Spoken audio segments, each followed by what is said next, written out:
Welcome back to Coffee with the Wolves, presented by JJC Athletics. As always, I'm Damian Dennis, joined by women's basketball head coach Shaun Sanderson. Thank you. Long time no see. Finally, you're on the show, but not as a host because you filled in for me a couple times. Yeah. I guess I was your support, so I guess I'm the Black Vanna White. I don't know. Well, we're here to talk about the start of the basketball season, which at the time of recording, kind of a little bit away still, but at the time of this airing, hmm next week. Yeah. So that's what we're going to be talking about. We're going to talk about what your expectations are heading into the season. We have Kiyah coming up later in the show, Oh yeah. veteran, just like you are at this point of this podcast. Yeah. Yeah. So we're looking forward to have a great year. We recruited hard, and right now we have eight. We have eight players. Hopefully, we have two young ladies that'll be joining us after they're done with their fall sports. Um, But ironically, we just took a trip to our athletic training facility because we've been emphasizing like just recovery. Because with eight for a full season, their body's going to take a toll. So I want them to be able to get into the habit of like the recovery time. Yeah. So ice, stem, heat, whatever it takes to get them back on that court. So with such a small roster size this year, I know last year the season kind of went a little bit off the rails at the end because of injuries. Smaller roster size this year. How do you kind of focus on staying healthy when you don't have as many bodies like in backup in reserve? Well, we stretching. I know sometimes we try to stretch at the end of practice, and it's something I'm not accustomed to doing, but we're trying to put that emphasis on them. But we're always talking about nutrition. As college students, they don't always have the best options to eat. I know we have our food pantry where we have like there's a ton of apples, and I brought in some bananas earlier. But you're hoping daily that they're putting the right things in their bodies, so when they're able to take the court, they're able to produce and give us the stamina and the things that we need for them to perform. Right. How do you kind of keep them on pace when it comes to dieting and routine and practice? Because you're not with them all the time, and also, you know, D3 NGCAA, not D1 NCAA, where Yeah. they have everybody watching everybody at in theory all moments. Yeah. It's hard. It's difficult, especially here, because they're only with us for a couple hours out of the day, and then we have the major holidays coming up with Christmas as well as Thanksgiving. So that's usually a time when you put on like 5, 6 pounds. Yep. At least I do. So, Yep. um, but this is the time when we pay attention to them, pay attention to we tell them to pay attention to their bodies, and I just can't stress enough about the stretching and the recovery time because what they put out, they want to be able to recover, Yeah. recover so that they're able to perform. So I want to talk a little bit about some of these student athletes. I know I think you have two sophomores, so Kaya and Olivia, right? Correct. Yeah, and then the rest of your team, newcomers, are they all freshmen or any transfers or anything? Yeah. Kaya and Olivia are alone returning sophomores. We have lovely Tua Link. She practiced with us last year, so she's gotten to understand and know the system as well as me. She's going to be huge for our program. And we have her sister, Joyce Tua Link, really good basketball player. I think people are going to really enjoy watching her. But despite and we do have a transfer. I call her KK. KK Hunt, Kiyah Hunt from Lincoln Way Central. We have a great basketball core. These are players, they've been playing the game for a long time. They're very experienced starters on their teams. So, and they got a lot of accolades coming out of high school. So we're very excited about this. I always say, I told them there was a TV show called Eight is Enough. So, and that's what we have right now. Yeah. We'll see with the two fall sports because they're battling some small injuries right now. So we'll Yeah. see how that pans out. So in theory, though, your team could grow to 10 at least at some point. Yes, and we do have an open tryout every day for those that are watching. So if you have any eligibility, please call me. Thank you. Using the podcast to recruit. Uh, Yeah. you know, uh, Talk about, Kiyah, who's sitting just over here because she's coming up later in the show, Mhm. and Olivia, just what they're going to provide to the team, once the season gets started, from a leadership and just an experience standpoint. Yeah, Olivia came in, halfway through the season last year, and she came in right away, trying to fit in and have that leadership. And Kaya, she works hard, and this summer she's made such a great effort into her leadership. As a sophomore, you forget that you're a freshman. So there's an expectation and a level that she's at. So, and she wants those freshmen to come in and be at that level. Well, unfortunately, they are freshmen and they never played at this level. So once she realized that, understood that, her terminology or her tone, how she would talk to the freshmen has completely changed. So she's shown a great deal of leadership since this summer. Yeah. What are your kind of expectations this year? I know the end goals reached postseason. You kind of fell short of where you wanted to be last year, but uh, you showed promise last year, but now you also have largely a whole new team. So Yeah. what are your expectations this year? I always expect to be in Minnesota playing for a national title. I'm looking at the schedule. It's a schedule that's a very winnable schedule.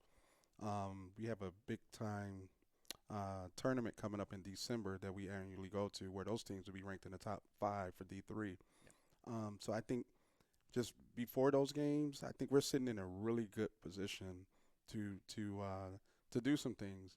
And I think in the end, we'll be taking that trip to Dallas to play more than likely Cedar Valley again for a rematch. Yep. Um, so I expect to win. I just got to get them to stay healthy, Yep. and they have that expectation too. That's the fun thing about it. They come in the gym every day and they compete. So I don't have to coach.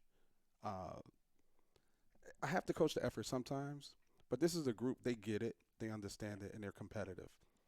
Is it easier coaching a smaller team than a larger team? I know a basketball roster is not going to be very large in general anyway, but you have 8 players currently, perhaps 10 compared to, I don't remember how many you had last year, but let's say 15. 13, 14, yeah. Yeah. Is it easier coaching a smaller team, or what are the differences, I guess? In game situation, it is. Practice, I think it's probably harder because the challenge of trying to get their minds off of we don't have 14, 15 players. We only have 8.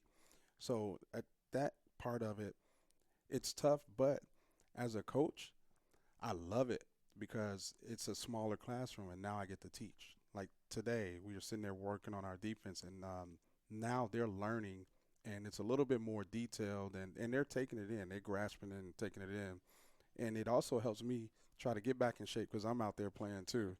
So, but yeah, in the game situation, like we just played in these jamborees, it was much easier because I only had 3 people on the bench that I had to Yeah. sub in. So that part of it is easy, but the practices can be a little challenging at times. Let's talk about those jamborees real quick. I don't remember what your record was in them, but I know you pretty much nearly swept. Hmm. And you've got a couple other scrimmages of sorts, exhibition games before the season kicks off. But just talk about the jamboree and what you saw and what you liked. Um, well, we finished the out of the 9 games that we played in the Jamboree, the 3 days, we finished 7-2. Our last game, we lost at the buzzer, 3-point shot buzzer beater. Lost by 1, but we competed. Yeah. And there were. What I love about this group is we were able to execute and do some things that we never practiced. We just implemented it, and just with the terminology of where to be on the floor, they were able to execute. So um, I had a college coach come up to me and he says, "How in the world are you playing with this particular tournament? How are you playing with 6 players?" Yeah. He said, I got 7. I give them days off." I said, "No, we demand some things." So, but no, they want it.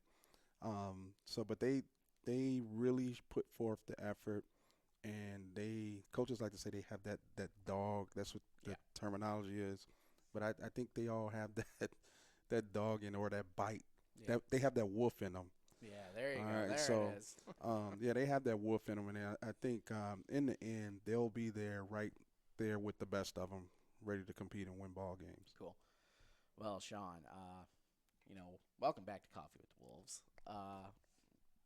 Season starting.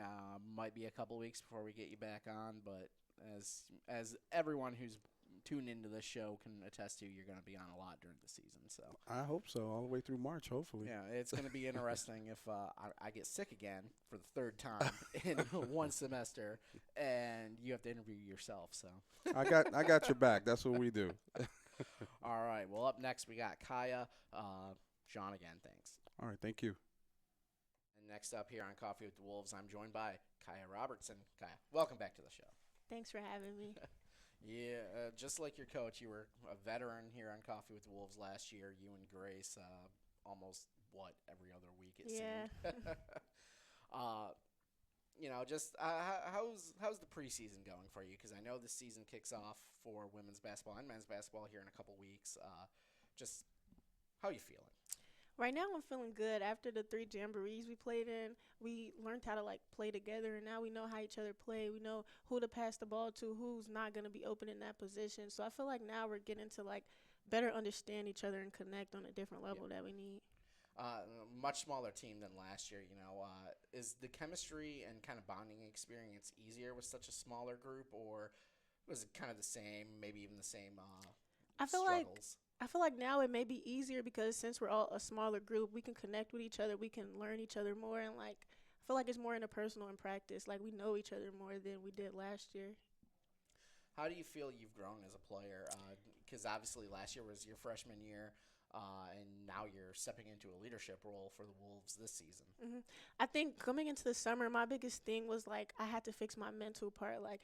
The skill and everything, I personally feel like it was there. It was just mentally, I just wasn't there. So I feel like the whole summer I just worked on trying to become a better leader, because I knew that in the summer my leadership, it wasn't there, and then I seen that it messed my team up on the court too. So it made me reevaluate myself, and I think over the summer and preseason, I became a better leader, and skill-wise, I'm up there. Cool. I know Shaun had mentioned, your team might grow a little bit because fall sports student athletes coming in to join the team sometime during the season.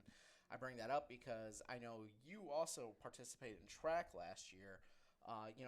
Is there anything you kind of take from your track experience and bring it here to basketball? I know you did shot put, right? So maybe shooting the ball, maybe it helps. I don't know, but is there anything that the track experience kind of lends to your basketball play? I feel like growing muscle, because since I throw a shot, I have to have more muscle. So getting in the weight room more, I think that's gonna help with basketball and track both together. Yeah. Are you doing track again this year? Yeah. Cool. I don't remember where you finished last year. Second. But yeah. I know Coach DeGraw there. Yeah. He made sure I knew, but he says it every day. Yeah. But getting back to basketball, a smaller group this year. How are practices been going? Have you guys been gelling? Obviously, the Jamboree went 7-2 in the one, so. I think our biggest thing with practices is energy-wise. Since it's such a small group, it's it's so calm, and if it was a big group, it would be loud and energetic. So I feel like that's one thing that we have to work on as the season grows, is making the practice more energetic. We don't need a big group to come in and get work done. So yeah. Yeah, are you guys vocal on the court? Maybe not in practice, but in those jamborees. I think we're getting there. We're getting there. Yeah, the more vocal the team is, does that help you guys? Obviously, it helps you communicate better on the floor, but kind of get into a rhythm. Cool. Last year didn't end the way you guys wanted it to. That has to suck for everybody. What are your expectations for this year? See, my coach, he tells us, take it day by day. But me, I'm thinking about, the end goal, the bigger picture, to win it all, because this is my last year. So, might want to go out with a bang. So that's really what I think about, is finishing it off good. Yeah. How do you work towards that kind of goal of yours to finish it off as best as you can? Obviously, practices, staying healthy, all that. For me, I feel like mostly it's the rehab part, because I know, I have injury problems sometimes, and seeing how last year towards the end of the season a lot of people fell towards injury, I think just staying consistent with getting the rehab and also staying in the gym and just never letting up. What's your gym routine like? What you mean, on the court or? In the weight room, let's say. In the weight room, I usually work with Coach Mo, so we have different workouts every day. Usually it's a little upper body, then we finish with a little burnout abs. Yeah. What's your diet like? Only because we Sean and we've talked about this pretty much twice already today. So like dieting, what's that like for you? And actually, let's expand maybe a little bit. What's your dieting like in season versus out of season? Out of season, it was bad. Like I didn't know. I just thought that since I'm out of season, okay, I could go to Portillo's, Wingstop stuff. But now I feel like I'm being more with like meal prepping and stuff. Like I'm trying to get better at that and like canceling out all the bad foods and stuff. So yeah. Well, cool. Yeah. Who are some of your teammates, specifically the newcomers that you're really kind of vibing with on the court? Just whether you guys are connecting, player to player or just person to person. Vibing with. I feel like I vibe with all of them, but right now I could say Jazz and Scarlett. I say Jazz because like I could see that like she has so much potential. It's just somebody got to be on her like and be able to like be that big sister role to her. And like I'm trying to take on that role so she can see it better and like she has so much potential. And with Scarlett, I know like she doesn't like speak English, so like for me it's good to like try to learn Spanish to help her on the court and stuff. And like I just see so much potential in them. What's that like? Yeah, having a teammate that there might be a little bit of a communication barrier because if she doesn't speak English, how does Coach Sanderson, other teammates kind of work around that? At first it was hard. Like we thought we wouldn't be able to say anything to her, but like as you talk to her, you can see that like she understands what you're saying, but sometimes she can't reply to it. So she teaches us and we teach her. So like I don't think it's bad. Like sometimes I don't even realize that she doesn't speak English. Yeah. So it's pretty cool. You can tell just by the tone in her voice. Yeah. That's cool. Well, honestly, I don't have much more for you. It's we're gearing up for the start of the season. We're going to be doing a lot of live streaming this year, which I know we made you and Grace last year come up to our little table in the stands and talk after the game. Expect a lot more of that this year. For sure. Anyway, Kiyah, thanks for joining me here. Of course, for Cover always. the Wolves. Everyone else, we'll be back next week with men's basketball.